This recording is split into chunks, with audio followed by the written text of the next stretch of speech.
Hey folks, this is Matt once again, and this may be a two-part of this one because there's a lot of backstory. Well, not a lot of backstory, but there is some backstory with this one. Sort of the one of the unofficial James Bond films.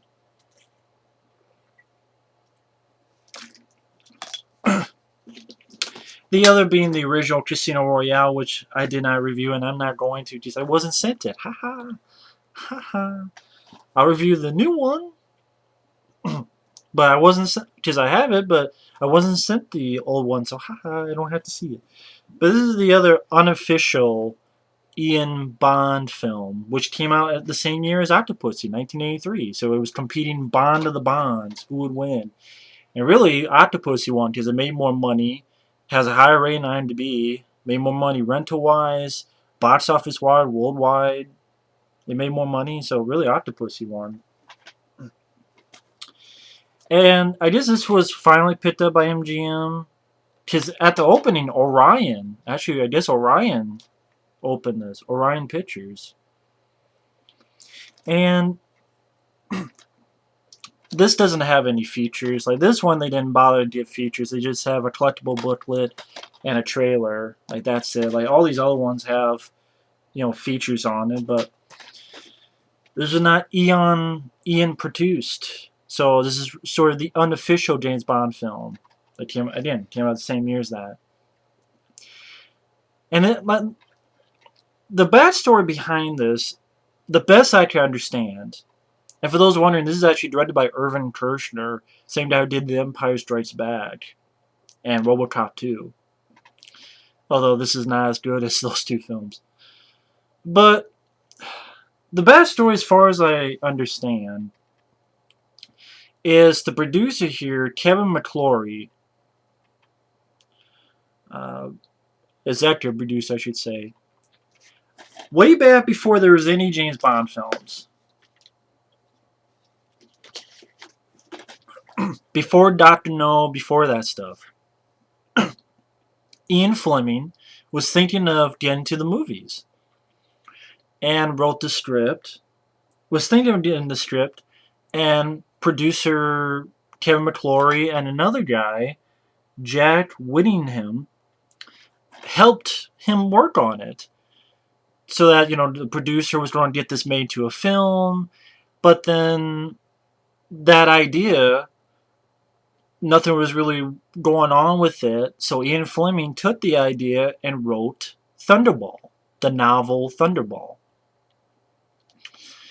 And the producer got pissed. Like, wait a minute, you wrote this shit where you didn't credit us, and you went ahead and wrote this stuff when we were supposed to, hopefully get this made into a movie. So there was this big lawsuit that went on for a long time until ultimately it was settled where uh, something about the producer could work with the film rights and Ian Fleming can do the book, can release the book.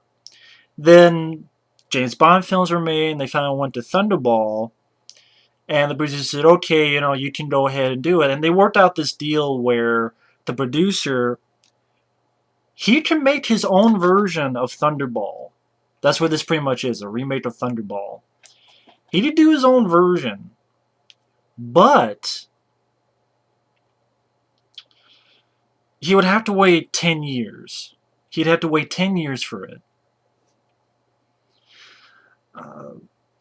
So that was like around the 60s, Thunderball came out. So, again, the guy had to wait 10 years before attempting it. I think because the guys who did Bond, who were doing the Bond films, thought, well, 10 years, we'll be done with Bond and he can do his own thing. Obviously, that didn't work out. So around the 70s, this producer, Kevin McClory, was trying to do his Bond film and it didn't work out. And then somehow Sean Connery got involved. That maybe he was going to produce it. I have to wonder if Sean Connery did because he was pissed off at the producers of the official Bond films because, Diamonds Are Forever, he came back only for the money and, he had problems with them. So I wonder if he was like, fuck, I'm going to do this to piss them off. But from what I understand is that he would get, like, control and stuff. So ultimately it came to mind in the 80s where Sean Connery decided to star in it. But he'd be paid $3 million. He'd get maybe I think it was like a percentage. He'd get some creative control. Like he did got a lot of power. And it's like okay, they said yes because it's fucking James Bond. I'm looking for this. It's Sean Connery back as James Bond. So like okay.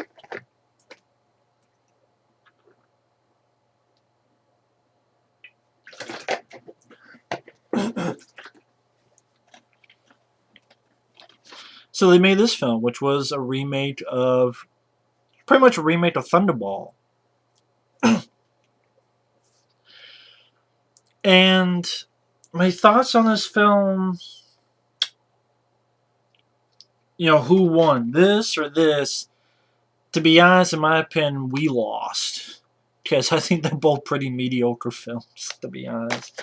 I think these two are pretty forgettable films, to be honest.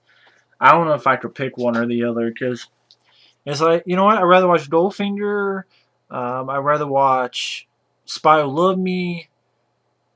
I'll be honest, I'd rather watch Diamonds Are Forever, as you only live twice. Yeah, fucking for your eyes only.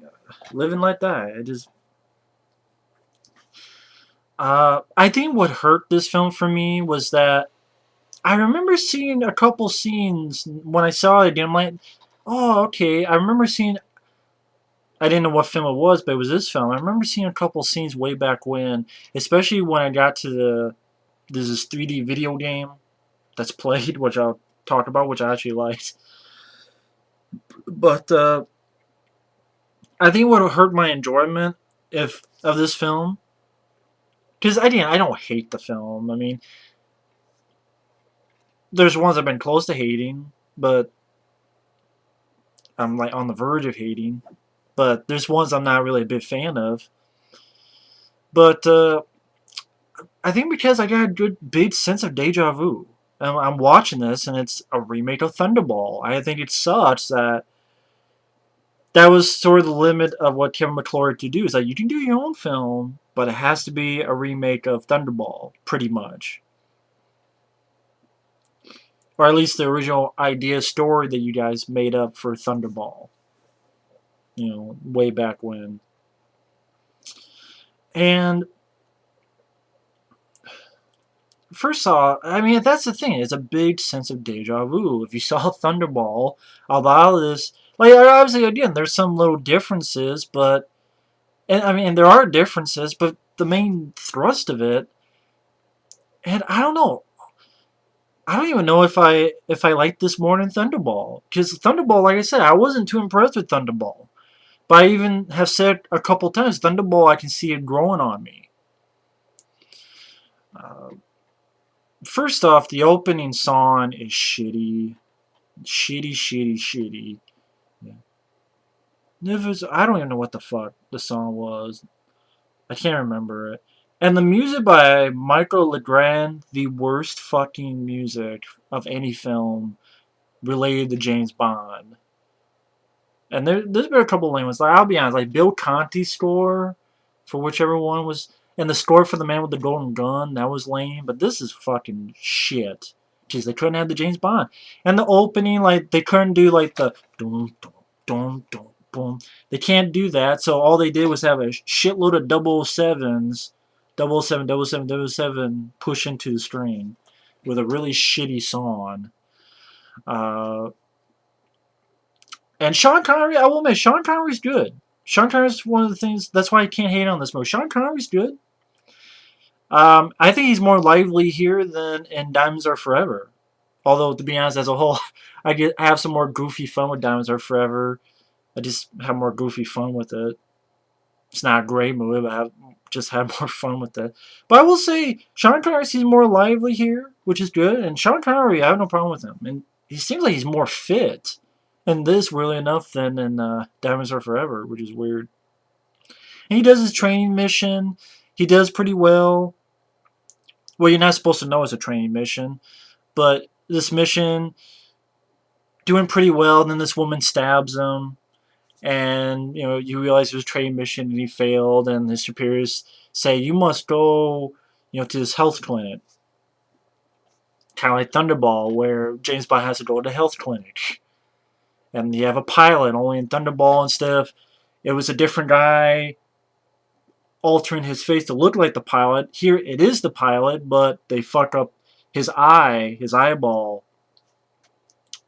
So the eyeball is like the president's eyeball. So they can be scanned and they can basically replace the warheads, these dummy warheads, with these real warheads. And instead of Thunderball, the whole plane landing and them getting it, the pilot's done his job. He gets killed by this woman throwing a snake in his car, and he crashes.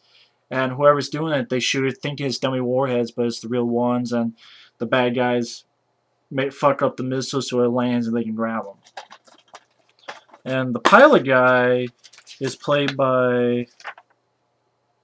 I know that guy looked familiar. Basically, the guy who was in he was in Superman 3. He was in The Descent Part 2. He was in... This is going in 2 parts, I know, because there's no way I'm going to get through everything in 3 minutes. So bear with me. So I might as well take my time with this one. Because I had to get through the backstory. Because the backstory was pretty... To me, it was interesting. Actor's name was Gavin O'Hurley. That's the guy who played the pilot.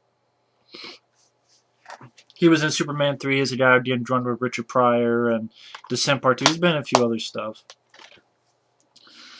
Where do I go with this? Yeah, he's at the health clinic. Getting his back cracked. And again, you have this... I like the girl who played the... sort of the female villain. Sort of the villainess. Barbara Carrera. I thought she did good. She did a good job. This girl... Whoops. That girl there in the black. Oh, I could have just done this girl here, too. She was fine in her role. And... I will admit, they do seem better here than they do in Thunderball. Like, Thunderball was basically James Bond, like, having this machine that was messing with his back, and someone just flips the switch and leaves him there. Here, it's a much better scene where it's... Actually, the actor they picked is the same guy from Raiders of the Lost Ark who gets in that fight. You know, come on, and, you know, the airplane fucks him up. That's the guy. Pat Roach, I think is his name. Could be wrong. I'm like, oh, okay, that's the guy. I'm like, okay, cool, that's the guy. And getting a fun fight because it's James Bond, like, lifting weights, like, like, guy presses down and James Bond kicks him, and James Bond's, like, getting his ass kicked, but they're going through all sorts of places, and James Bond, like, throwing down cabinets, and even a bit in the kitchen where this guy has this thing, and James Bond has a knife, and this thing flips the knife, cuts the knife in half. And I like that little bit of fight sequence. I thought that was a lot of fun. It was just very strange because it's like it's a remake of Thunderball, and I kind of wish. Okay, Sean Connery was bad as James Bond, but the circumstances, it had to be a Okay, I wasn't the biggest fan of Thunderball, but doesn't mean you have to remake it. I just would have preferred, like, a new adventure. Like, a new plot, a new, you know... When I've seen kind of the same stuff happening, it's just not as interesting seeing it, you know, the second time around. And